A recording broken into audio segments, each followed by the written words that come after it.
BNP থেকে বহিষ্কারের পথে কুমিল্লার ৬ মনোনয়ন প্রত্যাশী হাজী ইয়াসিন। বিএনপির ভারপ্রাপ্ত চেয়ারম্যান তারেক রহমান, মহাসচিব মির্জা ফখরুল ইসলাম আলমগীর সহ নীতি নির্ধারকদের বিরুদ্ধে কটূক্তি ও শিষ্টাচার বহির্ভূত মন্তব্য, গালিগালাজে লেলিয়ে দেওয়ার অভিযোগে বহিষ্কারের পথে কুমিল্লার আলোচিত বিএনপি নেতা হাজী ইয়াসিন। জানা গেছে, দলীয় শৃঙ্খলা ভঙ্গ, সংগঠনের ভাবমূর্তি ক্ষুণ্ণে কতিপয় অতি উৎসাহী কর্মী ও তার শিল্প কারখানায় কর্মরত শ্রমিকদের দায়িত্বজ্ঞানহীন কর্মকাণ্ডের দায়ভার এখন চেপেছে আমিনুর রশিদের ঘাড়ে। গত ৮ নভেম্বর সাবেক মেয়র মনিরুল হক সাক্কুর সমর্থকরা আমিনুর রশিদ ইয়াসিনকে দল থেকে বহিষ্কারের জন্য ব্যানার ফেস্টুন সহ কুমিল্লা নগরীতে মিছিল করেছে। উল্লেখ্য, গত ৪ নভেম্বর ২৩৭টি সংসদীয় আসনে বিএনপির সম্ভাব্য প্রার্থীদের তালিকা প্রকাশ করে মহাসচিব মির্জা ফখরুল ইসলাম আলমগীর। কুমিল্লা ৬ আসনে প্রার্থী ঘোষণা করা হয় চেয়ারপারসনের উপদেষ্টা মণ্ডলীর সদস্য প্রবীণ রাজনীতিবিদ বীর মুক্তিযোদ্ধা মনিরুল হক চৌধুরীর নাম। এতে ক্ষুব্ধ ও হতাশ হয় এই আসনে অপর মনোনয়ন প্রত্যাশী হাজী আমিনুর রশিদ ইয়াসিনের ভক্ত সমর্থকেরা। তারা তৎক্ষণাৎ টায়ার জ্বালিয়ে রাস্তা অবরোধের মাধ্যমে সর্বপ্রথম মনোনয়নে বিদ্রোহীদের আন্দোলনের সূচনা করে, যার ধারাবাহিকতায় পরবর্তীতে সীতাকুণ্ড সহ দেশের আরও কিছু নির্বাচনী এলাকায় এই আন্দোলন ছড়িয়ে পড়ে। উল্লেখ্য, আওয়ামী লীগ সরকারের ১৬ বছরের শাসন আমলে আন্দোলন সংগ্রামে কুমিল্লা দক্ষিণ জেলা ও মহানগর বিএনপির সাংগঠনিক কর্মকাণ্ড ছিল স্থবির ও পানসা। অভিযোগ রয়েছে, জেলা বিএনপির আহ্বায়ক শিল্পপতি আমিনুর রশিদ ইয়াসিন বরাবরই ছিল আন্দোলন সংগ্রাম, হরতাল, অবরোধ, মিছিল, মিটিং বিরোধী। কুমিল্লা শহরে তার কয়েকটি শিল্প প্রতিষ্ঠানে আওয়ামী লীগের শাসন আমলে নিরবচ্ছিন্ন পরিবেশ ও উৎপাদন অব্যাহত ছিল। তিনি সংসদ সদস্য হাজী বাহাউদ্দিন বাহারের সাথে সবসময় লিয়াজ রক্ষা করতেন বলেই এটা সম্ভব হয়েছে। অপ্রিয় হলেও সত্য, ১৬ বছরের বিএনপি জেলা কমিটির সভাপতির বিরুদ্ধে কোনো মামলা নেই, জেল জুলুম হামলারও কোনো নজির নেই। এটা বাংলাদেশের মধ্যে একমাত্র কুমিল্লা দক্ষিণ জেলা সভাপতি আমিনুর রশিদ ইয়াসিনের পক্ষেই রহস্যজনকভাবে সম্ভব হয়েছে, যার নেপথ্যে কারণ ও হিসাব নিকাশ মেলাতে পারছেন না নেতা কর্মী ও বিএনপির নীতি নির্ধারক মহলও। জানা গেছে, ২৪ জুলাই আন্দোলনের শুরু থেকে কুমিল্লা শহর ও জেলা বিএনপির সাংগঠনিক কর্মকাণ্ড ছিল হিমাগারে। বিষয়টি দলের ভারপ্রাপ্ত চেয়ারম্যান তারেক রহমানের মনিটরিংয়ে ধরা পড়ে। তিনি লন্ডন থেকে সরাসরি ফোন দিলেও ইয়াসিন সাহেবের মোবাইলের জবান বন্ধ। বাধ্য হয়ে ফোন করেন বিএনপি নেতা আবু ও আমিরুজ্জামানকে। তাদেরকে তাৎক্ষণিক দায়িত্ব দিলেন কুমিল্লায় ছাত্র আন্দোলন তত্ত্বাবধানের জন্য। ইয়াসিন সাহেবের সাথে জেলা বিএনপির নেতৃবৃন্দ যোগাযোগ করলে বলা হয় তিনি অসুস্থ, তাই কুমিল্লা আসতে পারছেন না। কুমিল্লার দক্ষিণের প্রতিটি উপজেলা ও শহরে ১৬ বছর আন্দোলন সংগ্রামের কর্মকাণ্ড ছিল নেতিবাচক, কারণ শালক নিজাম উদ্দিন কায়সার সিন্ডিকেটের অধীনে গঠিত এসব কমিটি ইয়াসিন ভাই জিন্দাবাদের মধ্যেই ব্যস্ত থাকত কমিটির কর্মকাণ্ড। নেতাকর্মীরা মামলা মোকদ্দমায় জড়ালে টাকা পয়সার যোগান আসত।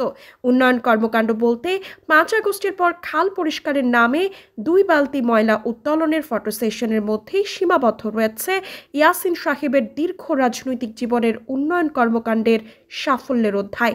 অথচ মনিরুল হক চৌধুরী গত ১ বছর কুমিল্লা শহরে দৃশ্যমান অনেক উন্নয়নমূলক কাজ সম্পাদন করেছেন। বসবাসযোগ্য কুমিল্লা শহরে প্রতিষ্ঠায় নিয়েছে অসংখ্য পরিকল্পনা। Dhaka Comilla railway chord line ও ঢাকা চট্টগ্রাম মহাসড়কের ৮ লেনের প্রজেক্ট প্রোফাইল নিয়ে গেছেন চূড়ান্ত পর্যায়ে। কুমিল্লা দক্ষিণ জেলা ও মহানগর বিএনপির সম্মেলন ও পূর্ণাঙ্গ কমিটি বিগত ১৬ বছর করতে না পারাটা ছিল আহ্বায়ক হিসেবে ইয়াসিন সাহেবের বড় ব্যর্থতা। ৫ আগস্টের পর ইয়াসিন সাহেবের পকেট কমিটির নেতৃবৃন্দ কুমিল্লায় চাঁদাবাজি ও দখল বাণিজ্যে ভাইরাল হয়। ঢাকা কুমিল্লা বাস ভাড়া ১ লাফে বৃদ্ধি হয় ৫০ টাকা। টোল ও চাঁদার হারও দ্বিগুণ বাড়ে।